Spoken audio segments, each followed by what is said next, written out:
Olá pessoal, boa noite a todos os seguidores. Sejam bem-vindos, né? Nossa live hoje vai ter um título super especial, que foi ideia minha e da professora Ana Carolina. Qual é o título, Carol? É o parto vertical no país da cesárea. Sejam muito bem-vindos toda quarta-feira, ou melhor, cada 15 dias é dia de... Descomplicando a obstetrícia. Sejam muito bem-vindos à nossa página do Instagram. Hoje é dia de falar sobre o parto vertical no país das cesáreas, né, Bruno? A gente podia se apresentar de novo para eles, para quem só começou lembrete que toda quarta não, sempre vai ser às quartas-feiras as nossas lives, né? Aqui no site, na página do Instagram, @Descomplicando a Obstetrícia. Então eu espero que vocês todos assistam a gente e acompanhem nossas lives, tá bom? A gente agora vai fazer uma apresentação pessoal que eu acho que é importante nesse momento. Você pode começar, professora? Sim, com certeza. Eu me chamo Ana Carolina, eu sou enfermeira obstetra há 22 anos, sou especialista em gestão de saúde, gestão da qualidade e segurança do paciente, tenho mestrado também na linha de cuidado de saúde materna, né, da assistência obstétrica, e hoje eu estudo simulação realística na assistência ao parto e coordeno a enfermagem do Senac do Estado de São Paulo, né, Bruno? Com certeza. Agora é a sua vez. Meu nome é Bruno Ximenes, eu sou enfermeira obstetra, mas minha história começa, eu sou graduada pela Universidade Federal de Pernambuco, depois eu fiz residência na Universidade Federal de São Paulo, em residência em obstetrícia. Atualmente eu sou integrante do Grupo Técnico de Saúde da Mulher do Corém, em São Paulo. Também sou professor do curso de obstetrícia da Universidade de São Paulo, da USP. Também sou instrutor do ALSO, que é um suporte avançado de vídeo e obstetrícia. E também trabalho como enfermeiro obstetra assistencial, diretamente ao parto normal, no Sejan, na rede do Parto Seguro. Tá? Então é isso. Então, mais uma vez, sejam bem-vindos. Pela distância que nós estamos no celular, nós não conseguimos reconhecer todos os nomes, todas as carinhas, mas vocês são muito importantes pra gente. Então, muito obrigada pela presença de todos. Eu acho que já dá para começar. Posso fazer um agradecimento especial? Claro, deve. Eu gostaria de agradecer a Mojiclés, Anatomia e Simulação, aos nossos parceiros e amigos.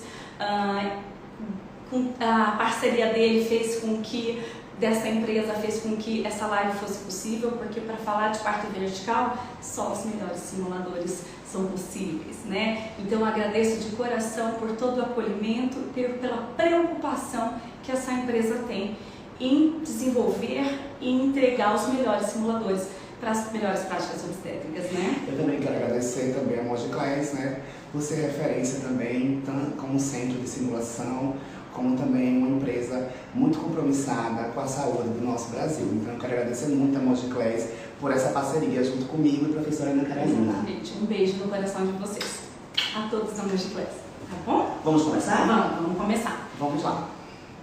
Vamos falar agora um pouco sobre o parto vertical no país das cesáreas. Esse é o tema da nossa live de hoje e que a gente vai começar a falar.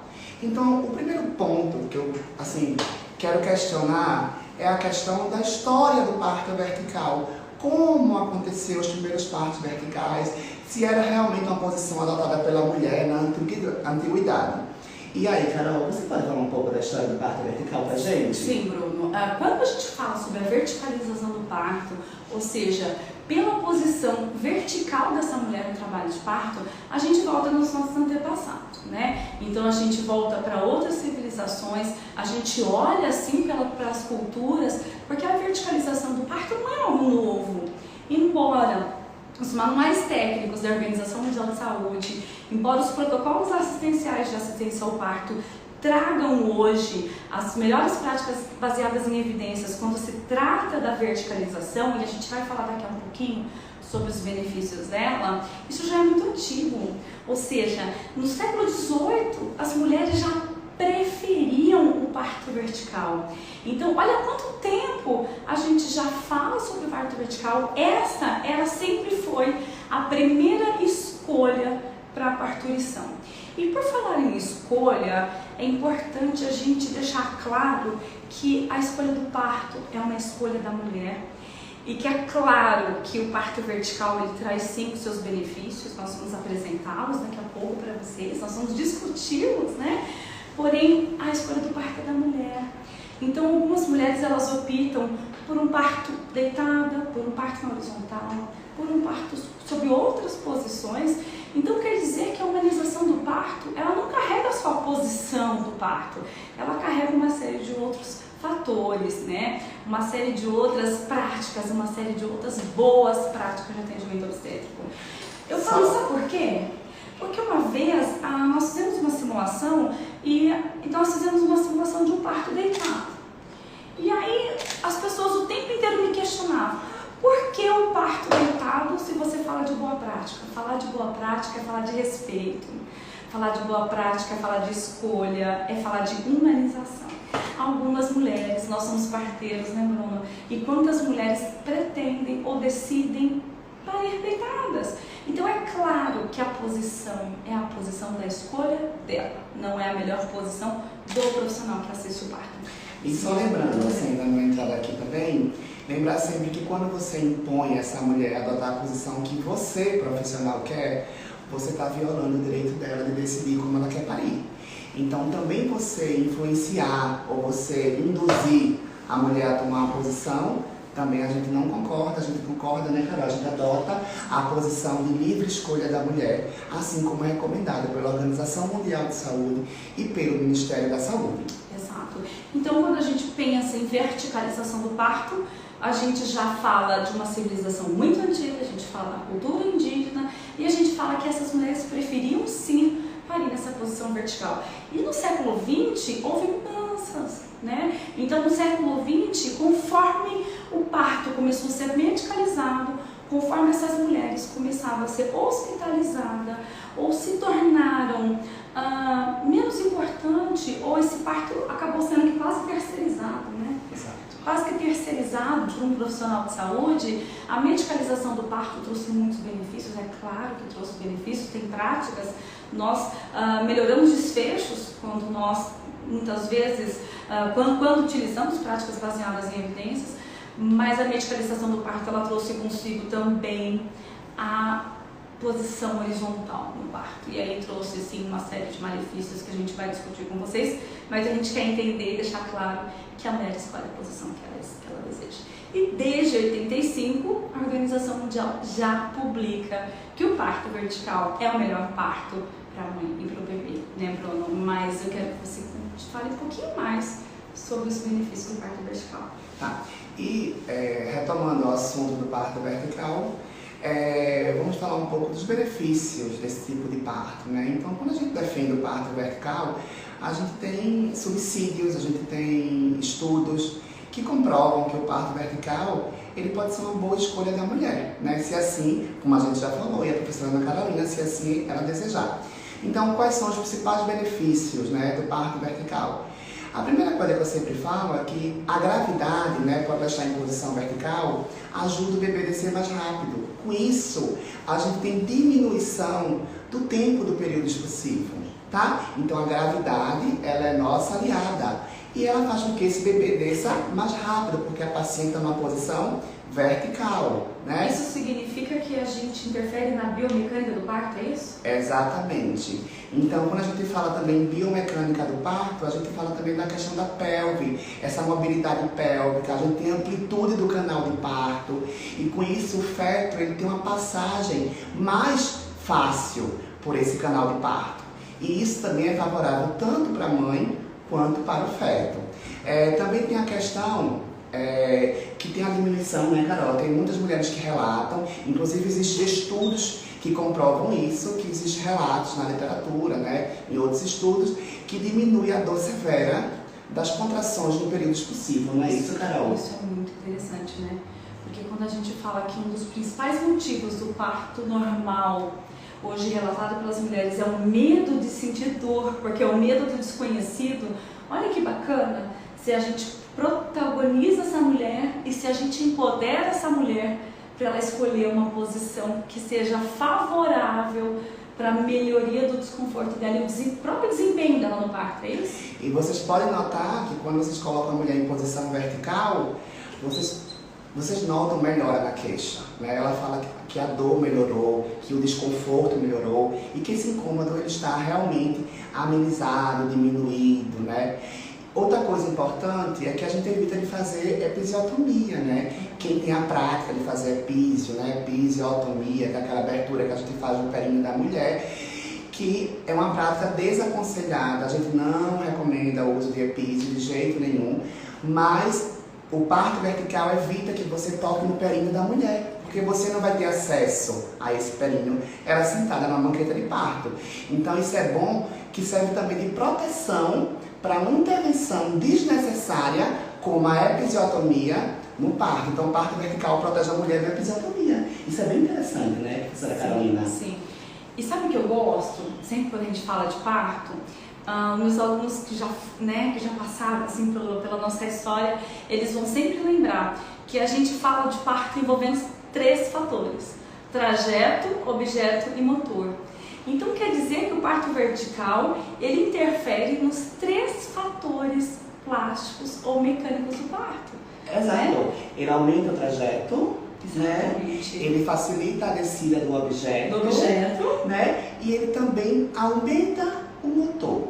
A gente vai falar disso mais adiante do motor, Sim. que eu vou fazer esse questionamento também para a professora Ana Carolina, mas retomando só os benefícios do parto vertical, a gente não pode esquecer que ele facilita a descida e a expulsão do bebê, né?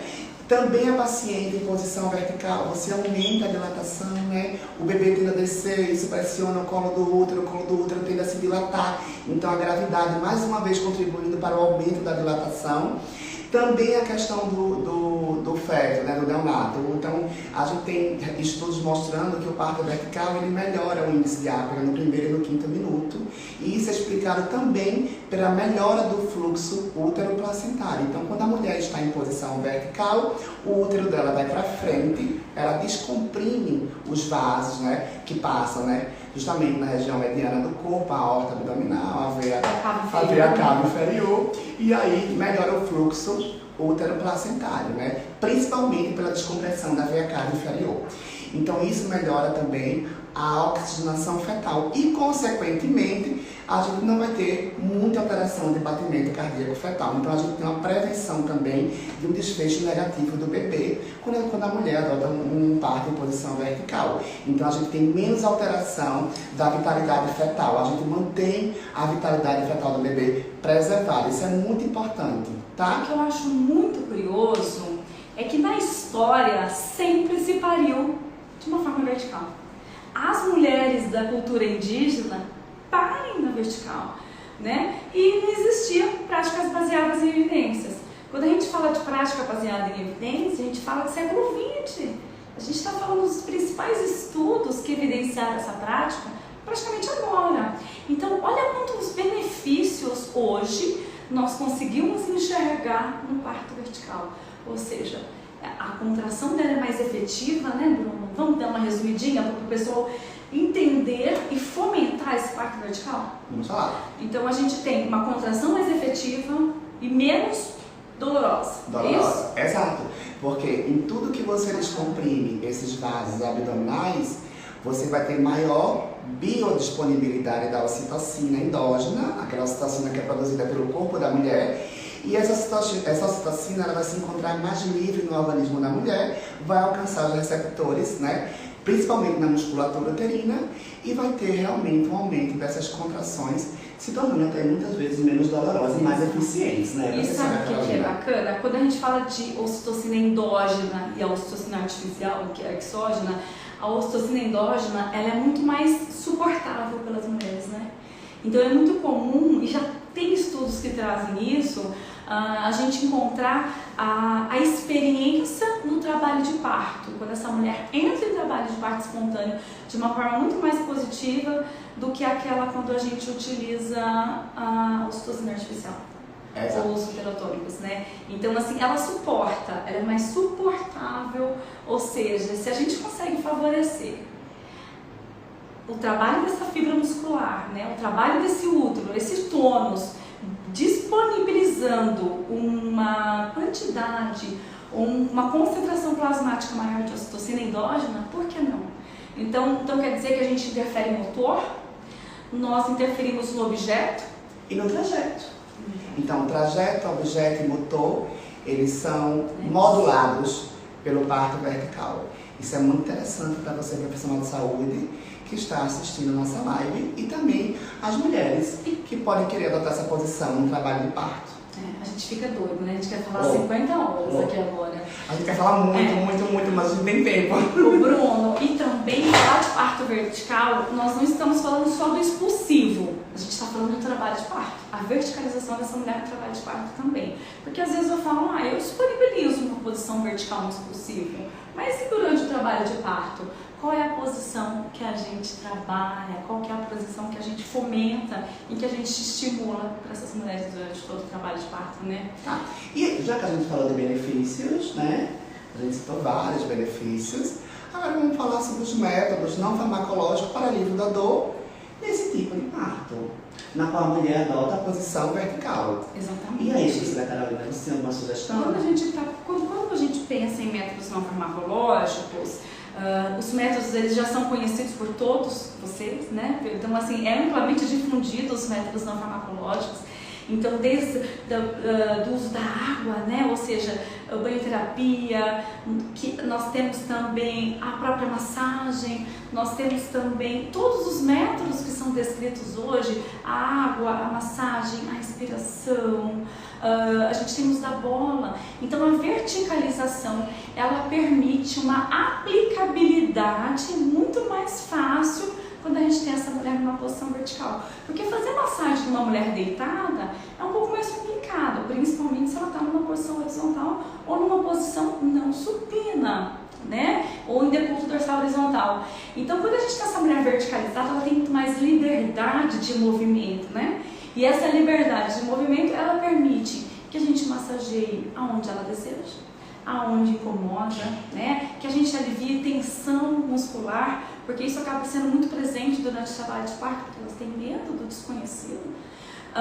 Que a gente disponibilize a água, né? Para ela ir para uma banheira, para um banho de imersão ou para um banho de aspersão, ela precisa estar verticalizada, não tem como ela ir deitada para um banho.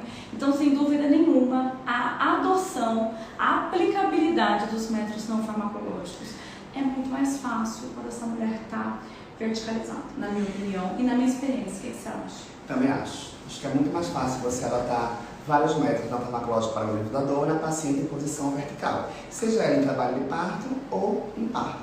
Só uma coisa importante para a gente falar, professora Ana Carolina, é a questão da posição supina, a posição deitada, que muitas mulheres adotam, que há muito tempo ela foi utilizada, né, desde os primórdios, desde a época que o médico ou outro profissional, desde que o parto se tornou algo hospitalar. Então, desde que o parto se tornou algo hospitalar, né, algo centrado na figura médica, a gente fala médica, mas a questão do hospital. De profissional, né? Profissional, exatamente, profissional de saúde. Mas porque na história sempre falam, né, remete ao médico, mas não é só o médico. Então, quando o parto ele foi para o hospital, os médicos, os enfermeiros, né, daquela época, eles tinham essa comodidade de fazer o parto, de assistir o parto, em posição supina, em posição deitada. Mas qual era o intuito? Era ele ter maior controle sobre a mulher. Para ele era cômodo, para a mulher não. Mas como ele conseguia fazer melhor os procedimentos nessa posição, eles acharam, né, os profissionais de saúde do antepassado achavam que a mulher tinha que parir deitada. E isso foi uma prática que se perpetua, se brincar, professora Ana Carolina, até hoje. Isso que eu ia falar. A gente encontra hoje profissionais que não sabem assistir parto se não for em posição deitada. E isso é uma coisa que a gente tem que se adaptar, a gente tem que evoluir, a gente tem que melhorar a nossa assistência contra isso. Com certeza, porque é uma mudança, né? Então, para quem assim, é enfermeiro há muito mais tempo, vamos pensar, para quem é enfermeiro há mais de 20 anos, que realmente aprendeu a exercer a prática obstétrica naquele modelo, com aquela mulher na posição horizontal, fazendo todas as intervenções necessárias. Então precisou exatamente assim, desmistificar, precisou reaprender uma prática menos intervencionista, né? Então houve sim uma mudança importante de cenário que neste momento a gente ainda precisa fomentar. Porque como nós dissemos na última live, os procedimentos eles existem, mas eles vão ser realizados com critério de elegibilidade. O grande diferencial, né, a grandeza desse profissional enfermeiro obstetra, ele está quando esse enfermeiro sabe intervir e sabe indicar e descrever com segurança todas as intervenções ou até mesmo as não intervenções sobre a qual ele decidiu conduzir e deixar assim o parto acontecer. E só uma crítica aqui, que as pessoas, elas às vezes têm medo do novo, do desconhecido. Quem não, porque, né? Porque justamente elas não conseguem muitas vezes se abrir para aquilo. Então você ter uma mente aberta para assistir um parto em outra posição é fantástico, é enriquecedor. Não só ganha profissional, mas também ganha a mulher, ganha o bebê. E uma coisa que a gente trabalha muito hoje é com medicina baseada em evidências. A gente não consegue mais fugir de medicina baseada em evidências. A gente se baseia nos melhores estudos, nos melhores níveis de evidências e aplica o nosso conhecimento àquela mulher, àquele bebê, àquela família, não é isso, professora Ana Carolina? Exatamente. Ô Bruno, eu lembro até hoje do primeiro parto na banqueta que eu fiz, eu quase morri. Que eu assisti, né, porque o parto foi da mulher, mas eu quase morri. Eu me desafiava o tempo inteiro a fomentar, a investir aquele parto vertical, já faz muito tempo isso, tá? Faz bastante tempo. Mas eu lembro o quanto que eu fiquei ansiosa e angustiada, porque mudar não é fácil. Então nós convidamos vocês a quebrar esses paradigmas e começar, sem dúvida nenhuma, a promover um parto mais autônomo e mais confortável, vamos dizer assim, né? E mais benéfico para essas mulheres. Então a gente hoje trabalha muito com a questão do não achismo, né? Então assim, eu acho... Que é o empírico, né? Eu acho que é o melhor para a mulher é o que ela decidir. E muitas vezes, Carol, na minha experiência de parto, né, de enfermeira obstetra, às vezes você não fala nada e a paciente adota uma posição vertical. Seja de cócora, né? Seja em pé, já assisti parto em pé. Também. Né? Seja na banqueta. Então às vezes, para de ficar falando no filho da mulher. Fica assim. Faz assim, impondo a ela, né? Quando você deixa o instinto natural dela adotar a posição de parto, isso é fantástico, tudo flui, tudo colabora. Então, muitas vezes, o silêncio nosso é a resposta que a mulher quer nos dar, né? E às vezes elas falam, mas eu quero ter aqui. Você fala, não, aqui não pode. Não, aqui não pode, aqui não pode. Até que ponto que os protocolos e as rotinas, elas são soberanas a esse momento que talvez seja o único parto da vida dela. E o quanto nós podemos mudar a experiência que essa mulher tem no momento do parto, na própria parturição. E falando de posições de parto, não só existe a posição vertical, né, professora Ana Carolina? Vamos falar um pouco de algumas posições, né, que muita gente desconhece, mas que traz benefício, né? Lembrar sempre que a posição supina, a posição deitada, é uma posição que a gente não recomenda, não é eu e a professora Ana Carolina, é a Organização Mundial de Saúde, desde 1996, considerando uma prática claramente prejudicial ao binômio mãe-bebê. Inclusive, lembra que a gente estava discutindo esses dias uma prática e teve uma publicação de um artigo que dizia que a mudança da posição do parto refletiu no menor índice de ocupação de um hospital na unidade de terapia intensiva neonatal. Lembra? Lembram?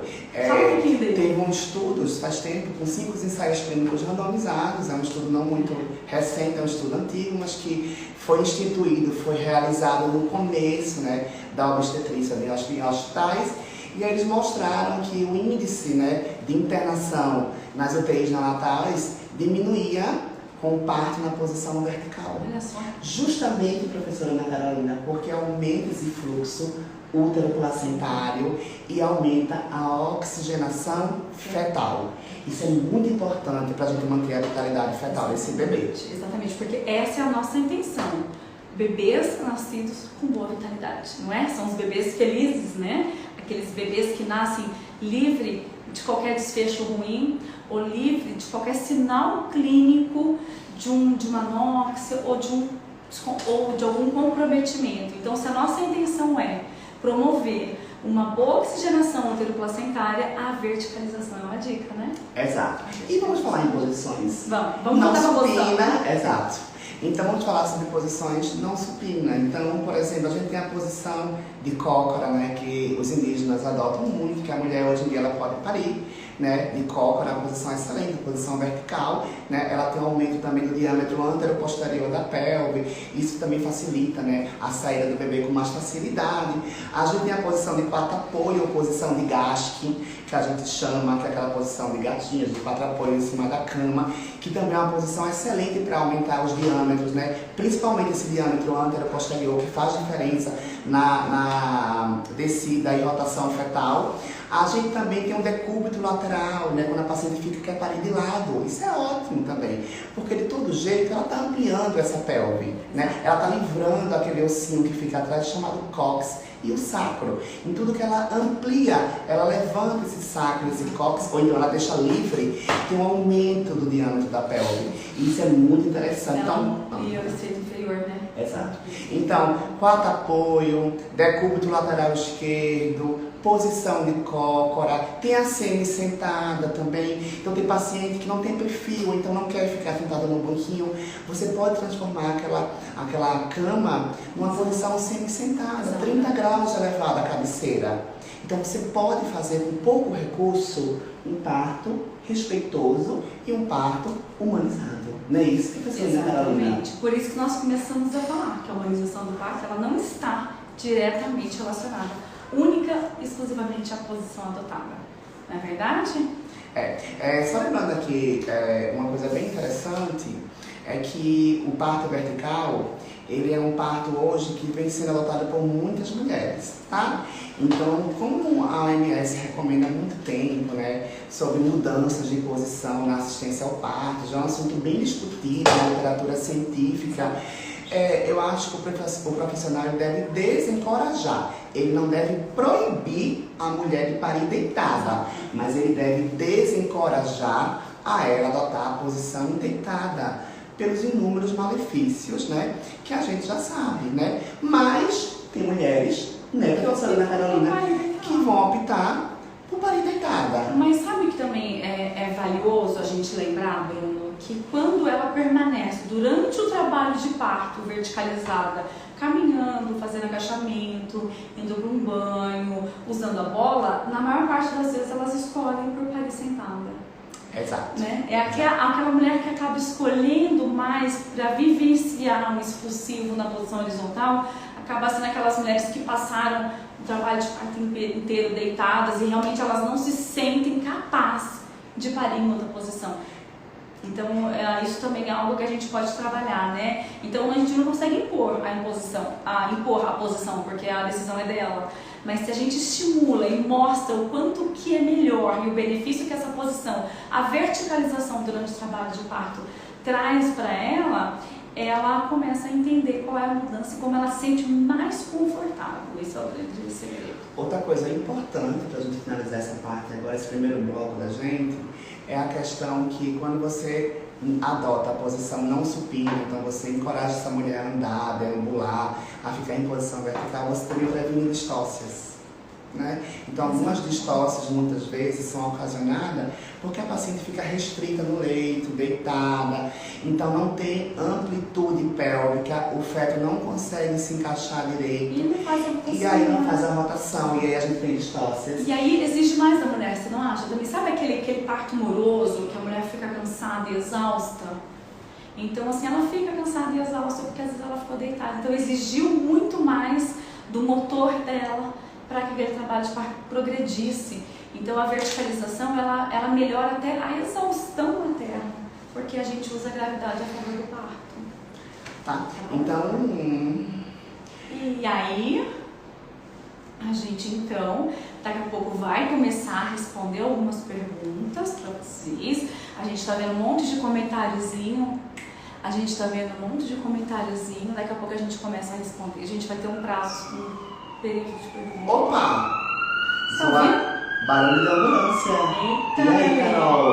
Será que tá chegando paciente aqui? Será que tá chegando a parteira pra gente? Vamos ver? Vamos lá. Gente, só um pouquinho que a gente já volta.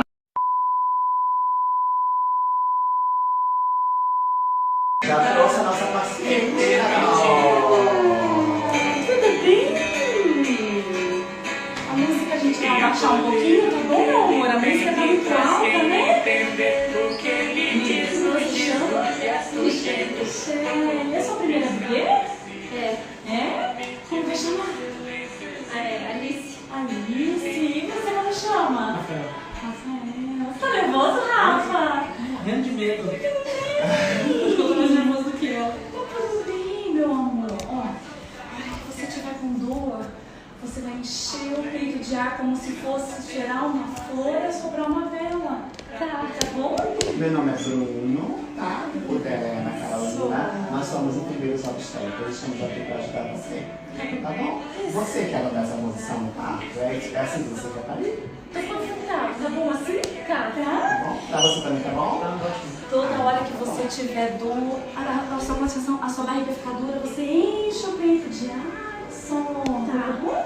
Vamos ouvir o coração do bebê? O bebê já tá aqui embaixo. Você tá sonado? Sim, já tá aqui. Tá com a cabelinha já dela. Como chama? Alice. Então vamos ver o coração de Alice agora? Alice no País das Maravilhas, é isso? Vamos ver o bebê? Vamos, vai nascer? Vai nascer o bebê. Vamos ver o bebê? Respira só, meu amor. Não precisa fazer força agora, só respira. Só respira, tá? Só respira. 120, Carol, o batimento. Tá ótimo, tá? Muito obrigada. Já tá aqui já, meu amor. Ó, a hora que der vontade de fazer força, você enche o peito de ar e solta. Tá bom? Você quer uma compressa, Bruno? Eu quero. Tá do seu ladinho ali, ó. Tá? Respira. Enche o peito de ar e solta. A cabecinha já tá aqui. Tá tudo bem? Tem uma musiquinha que você gosta pra tocar? Tem?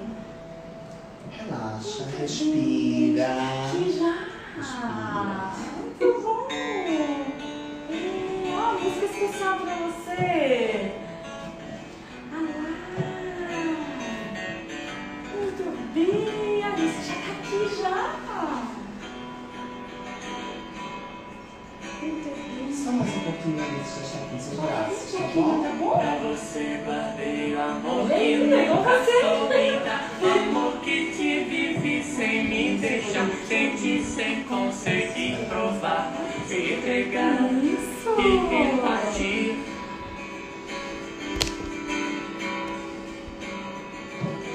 Ó, já escrevi o belinho. Que sempre Agora quis vai mostrar, colocar um amor que belinho. vive me vem Daqui a visitar, pouquinho você vai chorar, a gente vai abaixar um pouquinho a me música. esquentar, me permitir. Isso, já tá nascendo. Só mais um pouquinho. Se parar, respira. Só tira o ombrinho aqui. Isso. Oh, meu amor, cresceu. Muito. Oh, mamãe. Olha. Vamos chorar mais um pouquinho. Agarra seu bebê. Esse Sim. menino. A gente já vai botar ela bem pertinho de você. Sim. Olha que linda! Muito bem. Só mais um pouquinho. Só um pouquinho, meu amor. Você já vai pro colo da mamãe, tá bom?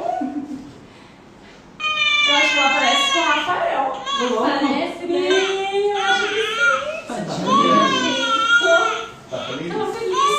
Ó, o cordão tá pulsando. Muito bem, meu amor. Você vai mamar já. A gente nem deu tempo de olhar os exames porque chegou na seca, né? A gente não vai cortar o cordão agora, tá? Esse momento é muito importante pro bebê ficar ligado ao cordão. Isso é muito importante. Tá bom. Isso é o clampeamento tardio, justamente isso, né, Carol? Que a gente fala muito em clampeamento tardio e a gente reforça isso como umas boas práticas na atenção ao parto e nascimento. Então é importante deixar esse cordão parar de pulsar para você pensar em cortar ou clampear esse cordão. Isso é muito importante, tá? Então, deixar esse pé na pele, estimular o aleitamento na primeira hora de vida e também estimular o clampeamento tardio, né, professora Ana Carolina? Exatamente, né? Então agora é o momento do encontro, né? É um momento onde o nível de ocitocina do binômio, né, da Michelle e da Alice está elevadíssimo. Então, quando a gente fala em vínculo, a gente fala em encontros. Então, agora a gente tem o estabelecimento e o fortalecimento de um vínculo, onde eles transbordam de ocitocina. A ocitocina é o hormônio do amor, é o hormônio do vínculo.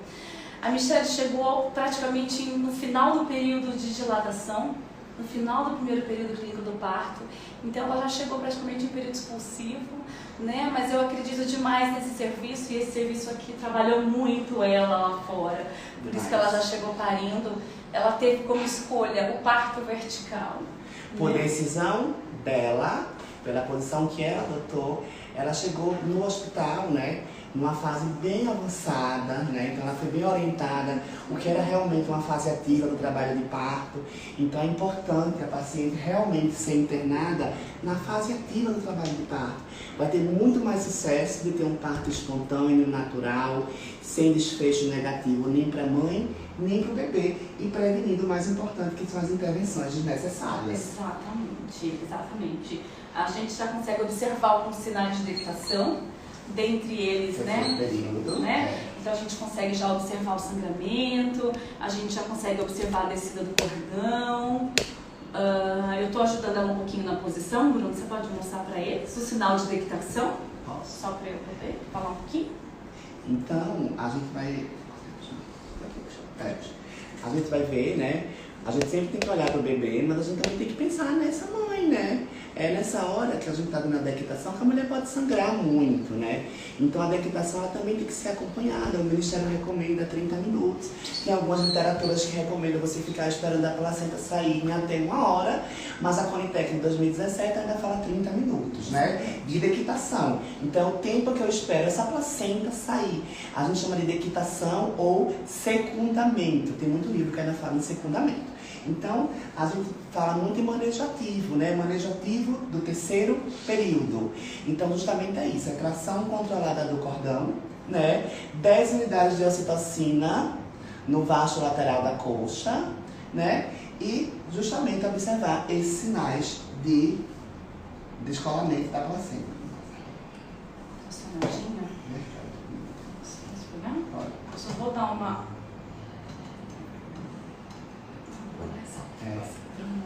Só vou dar um jeitinho aqui.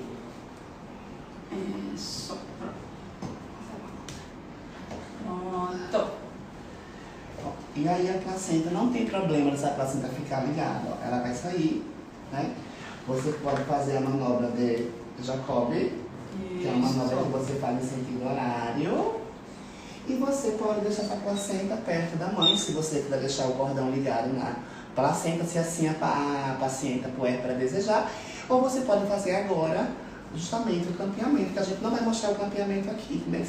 É importante lembrar que a dectação ela veio pela face fetal, né? Que então ela veio pelo tipo de Baudelot-Schutz, onde 65% das dectações acontecem. Então a maior parte das dectações acontecem pelo lado fetal ou pelo tipo de Baudelot-Schutz. E tem a Baudelot-Duca, que é o restante, né?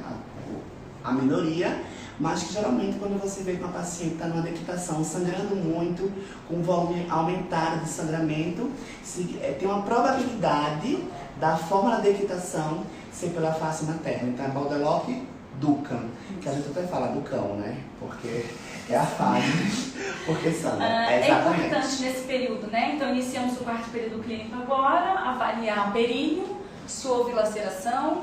Neste caso, a integridade perineal foi preservada, o bebê nasceu com tônus, com choro forte, com frequência cardíaca maior que 100, corado, um bebê muito feliz, com tônus. Então esse bebê ele vai pro colo da Michelle e ele vai ser amamentado agora, daqui a pouco, né, Mi? Só uma coisa importante, Ana Carolina, que a gente tem que falar, é que os cuidados de rotina, né, do RN tem que ser postergado na primeira hora de vida do bebê. A gente tem essa hora de ouro, então a gente tem que lutar por essa hora de ouro. Então a gente posterga os primeiros cuidados do recém-nascido. Quais são os primeiros cuidados?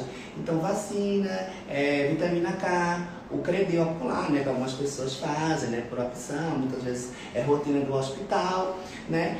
Carimbar o pezinho. Então, isso são cuidados que podem ser postergados. Não precisa tirar o bebê da mãe nessa primeira hora para depois devolver a ela. Então, nesse momento é importante que ela fique 1 hora em contato pele a pele ininterrupto com essa puérpera e com essa família.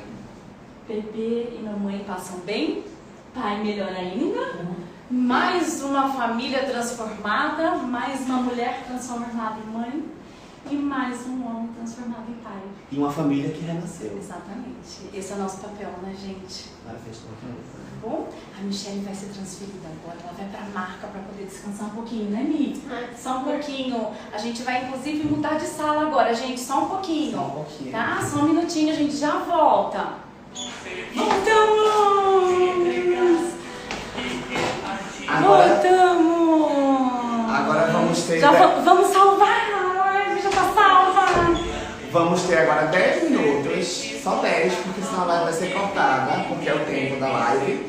E a gente queria saber de vocês alguma pergunta, mas a partir de agora, porque a gente não consegue voltar mais.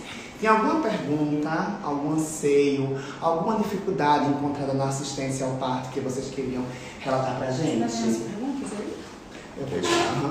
Pessoal, pode deixar que nós vamos gravar a live. Por 24 horas. Nós vamos deixar disponível, compartilhem com os nossos colegas, a participação deles é importante. Daqui 15 dias a gente está de volta falando do que mesmo? Daqui a 15 dias? Nossa live é daqui a 15 dias. Vamos falar sobre fármacos utilizados na assistência ao parto. Exato. Então vamos fazer, na verdade, melhor ainda, um título bem melhor. Fármacos utilizados na assistência obstétrica. Exato. Não podem ficar de fora. Nós vamos falar sobre fármacos. Fármacos utilizados na assistência obstétrica. Mas vamos falar um pouquinho de parto vertical. Vamos ver umas perguntas. E todas as outras perguntas a gente vai trazer para vocês. Só reforçando, a próxima live vai ser na quarta-feira. Vamos definir a data e vai ser sobre fármacos na assistência obstétrica, tá? Então fiquem atentos a essa live. Alguém tem alguma pergunta? Tem uma pergunta bem interessante do deltoide. Certo. Uma pessoa perguntou, Bruno, nós vamos falar de fármacos e via de administração na próxima live, que vai ser bem interessante, inclusive nas emergências obstétricas. Mas uma pergunta, se é errado administrar ocitocina no deltoide? Não.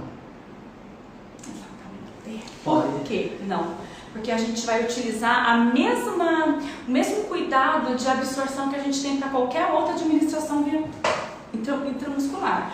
O que a gente tem que tomar muito cuidado com o deltoide é que hoje, o que as evidências científicas elas trazem? Que no músculo deltoide a gente pode administrar aproximadamente 1 ml, enquanto no músculo glúteo ou no vaso lateral, numa administração, a gente pode entrar até com 3 ml. Então, se eu for pensar que eu estou administrando 10 unidades de ocitocina, eu estou administrando 2 ampolas, e cada ampola tem 1 ml. Então, eu vou precisar aplicar essa mulher 2 vezes no deltoide? Gente, vamos usar a vaso lateral da coxa e vamos usar glúteo. Não tem problema a absorção da ocitocina no deltoide. Porém, nós vamos ter que aplicar 2 vezes. Então, vamos usar. Eu já ouvi relatos que alguns hospitais, eles alternam o deltoide e tal. Mas o ideal é fazer em músculo mais profundo, né? Então, na musculatura maior. Então, vasto lateral é um músculo realmente que tem uma carga muscular, uma massa muscular bem maior para absorção justamente dessas 2 ampolas de ocitocina, que corresponde a 10 unidades. Como grava a live? Gente, a live já vai ficar gravada na nossa página, então nós colocamos para gravar, então ela vai ficar disponível 24 horas, tá? Então não se preocupem com isso, ela já vai estar disponível no @Descomplicando Obstetrícia. Teve uma pergunta, como diferenciar se o sangramento é da dectação ou se é um sangramento de uma atonia, de uma complicação? Bruno, fala um pouquinho enquanto eu tomo água, fazendo um favor. Você quer água? O sangramento no terceiro período clínico do parto. Como identificar a diferença? A primeira coisa que você tem que olhar quando você está olhando o terceiro período, que é a dequitação, o secundamento, é justamente você tem que monitorizar essa paciente. Lembrar sempre que a hemorragia pós-parto, ou por atonia, ou por qualquer outra causa, é qualquer perda sanguínea que causa instabilidade hemodinâmica. Então isso é importante a gente frisar.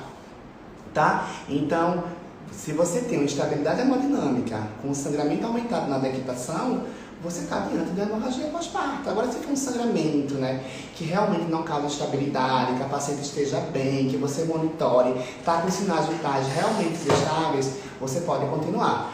Fizeram outra pergunta aqui. Foi a Luísa que perguntou, sabe o que perguntaram também interessante? Que no período de decretação, o que a gente pode fazer, o que deve fazer para acelerar? Vamos falar diferente, o que não deve fazer. Porque não dá, né? Não dá. Gente, a gente não deve acelerar o período de decretação. O ideal é você deixar a decretação espontânea. O Ministério da Saúde, a Organização Mundial de Saúde, ele recomenda o manejo ativo do terceiro período. Que é diferente de acelerar a decretação. É uma tração controlada, não é ficar puxando a placenta, é só o peso da mão. Isso é manejo controlado do cordão. Ou então, tração controlada do cordão, é só o peso da mão. Então, isso é muito importante frisar. Se você puxar essa placenta com força, você pode ter inversão uterina, né? Essa paciente pode realmente ter uma hemorragia, um choque hipovolêmico e realmente precisar de cuidados mais intensivos e até perder o útero. Exatamente. E é uma iatrogenia. A partir do momento que a gente tem uma inversão uterina decorrente de uma tração descontrolada ou inadequada de um cordão, é uma iatrogenia, essa paciente pode ir a óbito. Um dos fatores importantes de mortalidade materna é a hemorragia pós-parto. E um dos fatores relacionados à hemorragia pós-parto é a inversão uterina. Então não podemos, porque pra que ter pressa, né? Não puxar cordão. A gente pode esperar meia hora, gente, pra essa placenta decretar. Pra que pressa na hora de decretar? Eu sei que o plantão é corrido, mas a decretação ela merece atenção. O manejo do terceiro período merece atenção. E o parto. Outra coisa importante, fizeram aqui uma pergunta. Aqui, até aqui, ó. Existe mais. Não perdi? Existe alguma maneira de ajudar a expulsão? Ah, olha que interessante. Ó, o risco de laceração na posição vertical é maior? Gente, existe assim, experiências de profissionais, né, professora Ana Carolina, que falam que aumentam o grau de laceração, mas não existe nenhum estudo que corrobora com isso, né, que realmente relaciona a posição vertical ao aumento de laceração. O problema que a gente sempre fala é como você assistiu esse parto. Você ligou a ocitocina?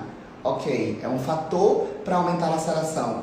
Você colocou essa mulher para fazer puxo dirigido, quando você manda ela fazer, fulana, faz força. Isso aumenta o grau de laceração. Então, muitas vezes, não é a posição que ocasionou a laceração, mas justamente as intervenções desnecessárias, como ocitocina, puxo dirigido, manipulação perineal, que você faz na assistência ao parto. Né? Nem combina o parto vertical, que é tudo favorável para uma menor intervenção. Você fica fazendo distensão perineal, usando o uterotônico de uma forma desnecessária e ainda por cima fazendo pulso dirigido. Não combina, né? Não combina. Porque a própria posição vertical já favorece o parto. Tem uma pessoa da Inglaterra, de Londres, participando. Ana Paula Amaral. Ai, que delícia! Na Inglaterra, usamos a epidural para parto normal. A gente tá ficando Gostaria de saber a opinião de vocês e se acham que essa estratégia no Brasil diminuiria as cesarianas.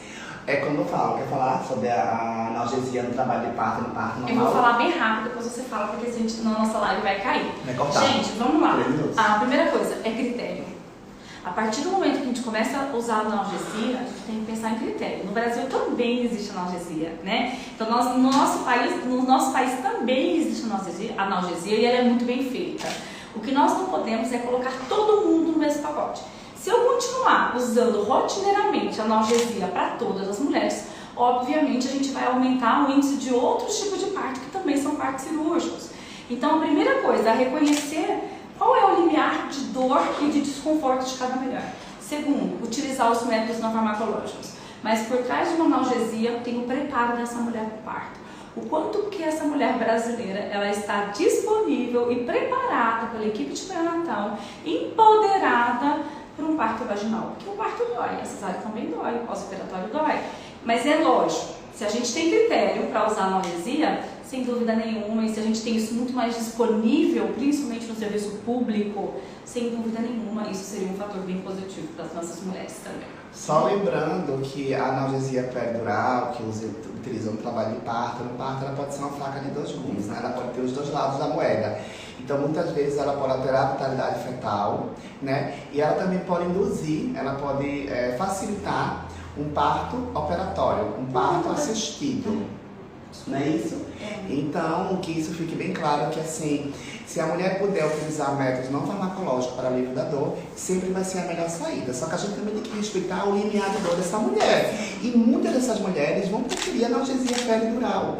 E muitas vezes pode ser a salvação do parto dela e ela ter um parto com sucesso. Mas existem estudos mostrando que a analgesia peridural ela pode aumentar a taxa de partos operatórios. Exatamente, o parto instrumental, né? Principalmente quando a gente fala de um parto de um forceps, por exemplo, né? Um vacuostator. Ou um vacuostator. Por quê? Porque o tônus diminui, a contração diminui, né? A verticalização dela muitas vezes fica indisponível e a gente não consegue evoluir para o parto. Gente, beijoso, ó, vai cair. Falta 2 minutos. A gente quer agradecer. A gente vai encerrar a live. Eu queria também agradecer mais uma vez a Moji Class, que forneceu esse ambiente maravilhoso e os simuladores de alta fidelidade. Então, que a gente aqui está muito feliz, exatamente, né? muito feliz. E não percam as lives nossas próximas que vai ter. Daqui a 15 dias, a Lorena de Goiânia tá aí, eu vi a minha amiga Lulu. Gente, obrigada, eu vi todos vocês. A gente vai daqui a pouco mandar mensagem pra todos. Sebastião, Cleide. Gente, beijo. Ó, beijo. Vocês vão dar coração, vamos dar coração. Vai, faz falta da gente no coração.